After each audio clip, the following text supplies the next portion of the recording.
Hello everyone, कैसे हैं आप लोग? सब बढ़िया। चलिए फिर शुरू करते हैं आज का लेक्चर, हमेशा की तरह उसी शानदार जोश के साथ। चलिए देखिए, टॉपिक आज का क्या है? पब्लिक फैसिलिटीज़, है ना। पब्लिक फैसिलिटीज़, पब्लिक फैसिलिटीज़ क्या है मतलब, ज़रा कोई बताएंगे इसका? भाई देखो, वैसी फैसिलिटीज़ जो पब्लिक को दी जा रही है, यानी कि वैसी फैसिलिटीज़, है ना, जो किन को दिए जा रही हैं? पब्लिक को दिए जा रहे हैं, पब्लिक को दिए जा रहे हैं। यानी कि आप अगर थोड़ा ध्यान से सोचेंगे तो सर ये बात तो बहुत कंफर्म सी है कि इस पे सरकार का कुछ ना कुछ कंट्रोल रहेगा। क्यों? क्योंकि देखिए सर, ये सर्विसेज किन को दिए जाने वाले हैं? Public. And if a particular service is going to be provided to the public, no one can deny anyone else to use that particular property या पर्टिकुलर फैसिलिटी। यानी कि अगर आप ये कह रहे हैं कि सर हमें पब्लिक को देना है, तो कोई एक पब्लिक दूसरे पब्लिक को मना नहीं कर सकता है। यानी यहाँ पे सरकार अपना कंट्रोल रखने वाली है। Right, good. चलिए आगे बढ़ता हूँ मैं। तो यही चैप्टर है आपका। वही देखिए, 8th क्लास का जो एनसीईआरटी है ना, ये ऐसा है कि जैसे कि आपके साथ थोड़ा सा आपको, है ना, इमेजेस के थ्रू चीज़ों को बस रिवाइज करवा रहा है।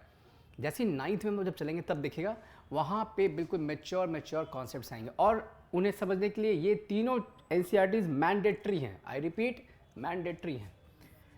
तो आइए इसमें बस वही 4-5 कीवर्ड्स आपके लिए बहुत इंपॉर्टेंट है, जो आपके मेंस और पीटी सब जगह काम आएंगे। देखो भाई, वाटर, पूरा कहानी लिखा हुआ है इसमें कि यहाँ वो पानी भरने गए, पानी नहीं मिला, यहाँ से उठाएं वहाँ से उठाएं। आपको ये जानना है कि सर एनसीईआरटी से पढ़ करके आपके काम का टॉपिक हुआ कि सर वाटर किस तरह का राइट है? क्या ये फंडामेंटल राइट है? The answer is yes. Article 21, right to life. अरे जीवन जीने के लिए आपको क्या चाहिए? पानी चाहिए ना भाई, है ना। तो ये आपको यहाँ से सीखने वाली बात थी, ठीक है। बाकी देखिए मैं आगे बढ़ता हूँ। ये देखिए कहानी लिखा हुआ है किस तरह से चेन्नई में वाटर का क्राइसिस हुआ, ये वो हुआ। Water as part of the fundamental right to life, ये आपके लिए क्वेश्चन बन के आ जाएगा। कहाँ पे? एसए में, है ना।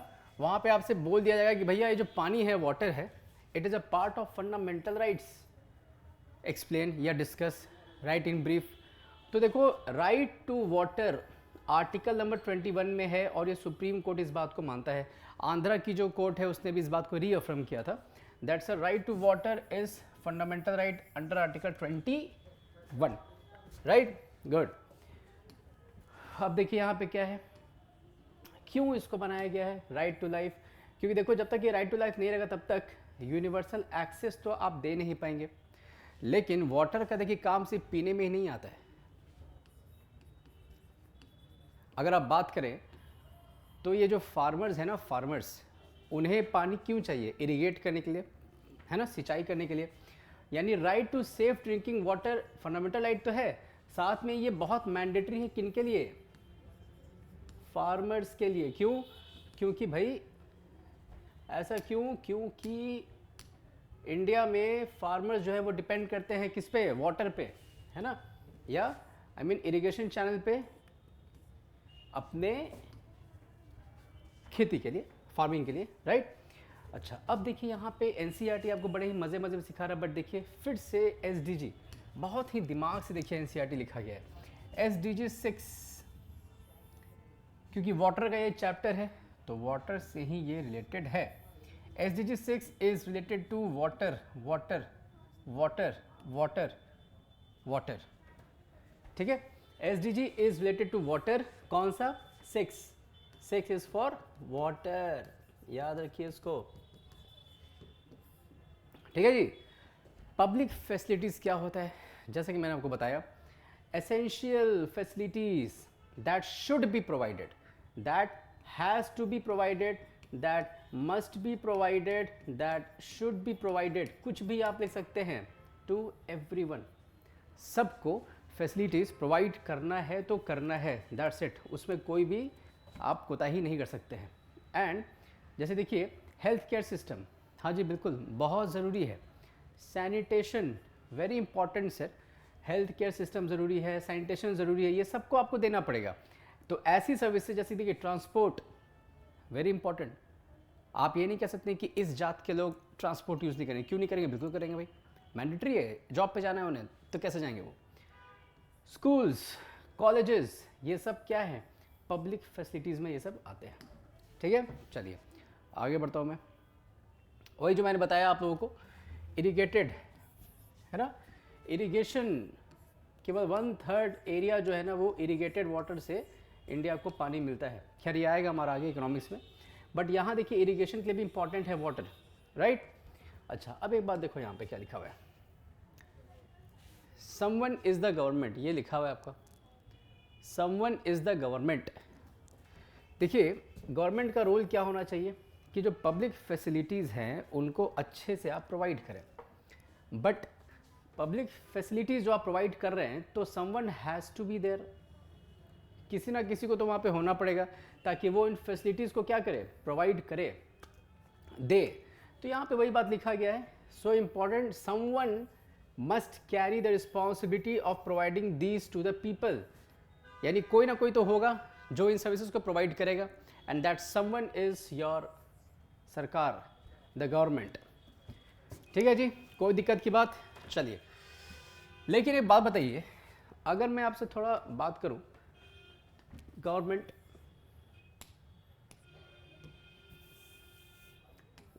की, अगर मैं बात करूं और मैं प्राइवेट की बात कर लूं, देखिए पब्लिक फैसिलिटीज़ तो बड़ा इंपॉर्टेंट है, आप देख रहे हैं public facilities are very important.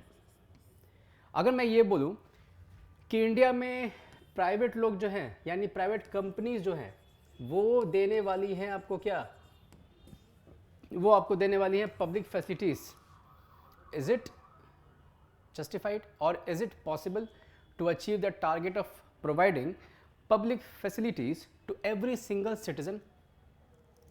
शायद नहीं हो पाएगा, क्योंकि जो प्राइवेट कंपनीज होती है उनका मेन मोटिव होता है प्रॉफिट कमाना, लेकिन गवर्नमेंट जो होती है उसका मेन मोटिव होता है वेलफेयर। इंडिया के केस में वेलफेयर, हम लोग पढ़ेंगे आगे DPSP, directive principle of state policy, जहां वेलफेयरिक स्टेट बनाने की बात की जाती है ना। तो उस हिसाब से जो गवर्नमेंट है उनका टारगेट होगा कि भैया हम लोगों को क्या बनाना है, हम लोग को बनाना है वेलफेयर स्टेट, और इनका क्या है कि भैया हमें प्रॉफिट कमाना है। इस वजह से ये कहते हैं कि ठीक है सर जी, जो भी है जैसा भी है, लेकिन पब्लिक फैसिलिटीज़ प्रोवाइड करने का काम इनका ही होगा। ठीक है, इसी बात को, क्योंकि वेलफेयर है ना, पब्लिक फैसिलिटीज़ वेलफेयर के लिए काम कर रहा है। अब यहाँ देखो लिखा है राइट टू एजुकेशन, इसके बारे में आप थोड़ा ज्ञान ले लीजिए, बहुत ही काम करेगा। देखिए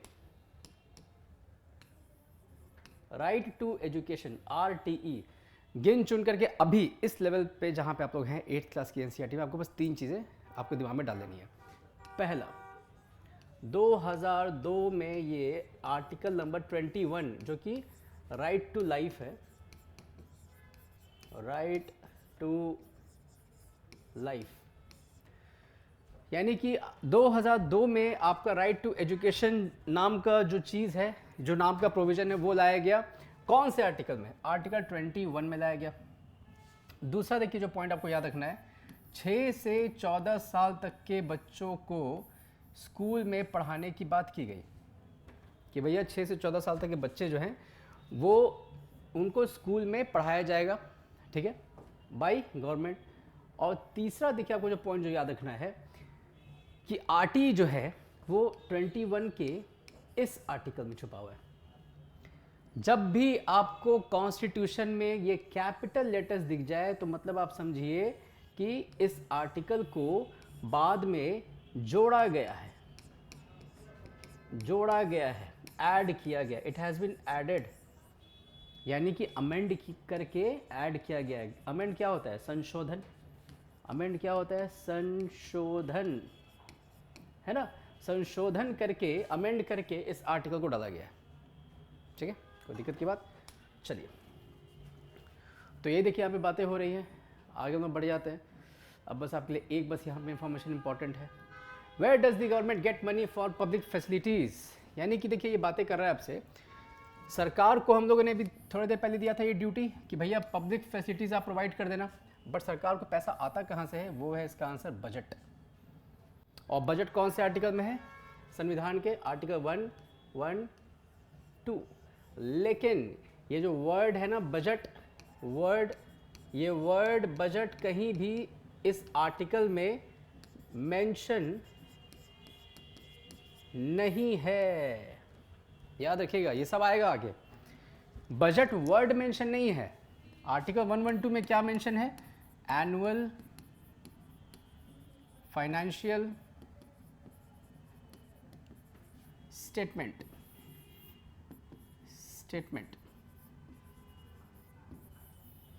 क्लियर है?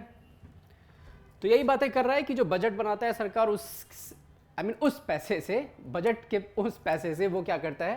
पैसे लगाता है कहाँ के लिए? पब्लिक फैसिलिटीज प्रोवाइड करने के लिए। चलिए देखिए, यहाँ पे लिखा हुआ है central government spends money on rupee goes to, यानी सरकार जो खर्च कर रही है, सरकार के खर्च के बारे में बता रहे हैं। जो गवर्नमेंट है वो 24 पैसे, अगर 1 रुपये का ब्यौरा लिया जाए, 1 रुपये में 24 पैसे कहाँ जा रहा है? वो जा रहा है आपके टैक्सेस और ड्यूटीज में, जो उसको देना है स्टेट को। ठीक है, ठीक है। वो आप जैसे मान के चलिए कि जो टैक्स का पैसा है वो सेंटर के पास जाता है, सेंटर के पास हम लोग जो इनकम टैक्स पे करते हैं, और फिर जो सेंटर के पास पहुंचा है उसका कुछ परसेंट नीचे वो स्टेट्स के साथ शेयर करता है। तो इसी तरह से यहाँ दिया गया, सब्सिडीज़ में 9 पैसा खर्च करता है सरकार, डिफेंस में 9 पैसा खर्च करता है, स्कीम्स में जो सेंट्रल सेक्टर है 10, ये सब मैं समझाऊंगा आगे क्या है ये सब चीज़। आप बस इस चार्ट को देख लें, बहुत ज़्यादा आपको दिमाग इसमें खराब नहीं करना है, बिकॉज ये इकोनॉमिक्स है। मैं आऊँगा तो मैं आपको बताऊँगा। बस एक और आपका बच गया है टॉपिक इस पर, ये सब आपको पढ़ने की जरूरत नहीं है, यू कैन स्किप, क्योंकि आप लोग यूपीएससी बीपीएससी की तैयारी कर रहे हैं, है ना। आप लोग क्लास 8 का या 9th का सीबीएसई का बोर्ड का एग्जाम में ये रहा, बस ये रहा लास्ट टॉपिक। देखिए SDG 11, ये क्या है भाई? SDG 11 में, और इस साल देखिए ये पूछा जाने वाला है, बहुत ज़्यादा चांसेस इसका 17 बीपीएससी में ये पूछा जा सकता है, क्योंकि ये स्मार्ट सिटीज़ और ये सब का बहुत ज़्यादा अभी चल रहा है। 11 गोल नंबर 11 ऑफ SDG में क्या है? Sustainable cities and communities.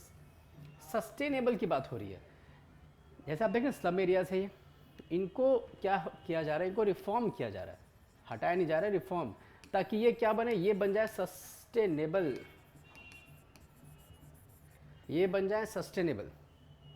ठीक है, तो ये बस आपको याद रखना है। और इस प्रकार इस NCERT का होता है खात्मा, और बस ऐसे ही पढ़ते रहें। बहुत ज़्यादा आपको दिमाग अपना नहीं लगाना है कि और क्या क्या पढ़ना है, इससे ज़्यादा नहीं पढ़ना है आपको इस NCERT में। ठीक है, तो बस शॉर्ट नोट्स बनाते रहिए, मॉक पेपर्स लगाते रहिए, और कोशिश कीजिए कि जितना हो सके उतना आप रिवाइज़ करें। चीज़ों को रिवाइज़ करने का वही तरीका है, या तो आप रिवाइज़ कर लें नोट्स को, या तो इसी वीडियो को आप 2-4 बार देख लें, दैट्स इट। ठीक है, all the best, see you soon, take care, good night.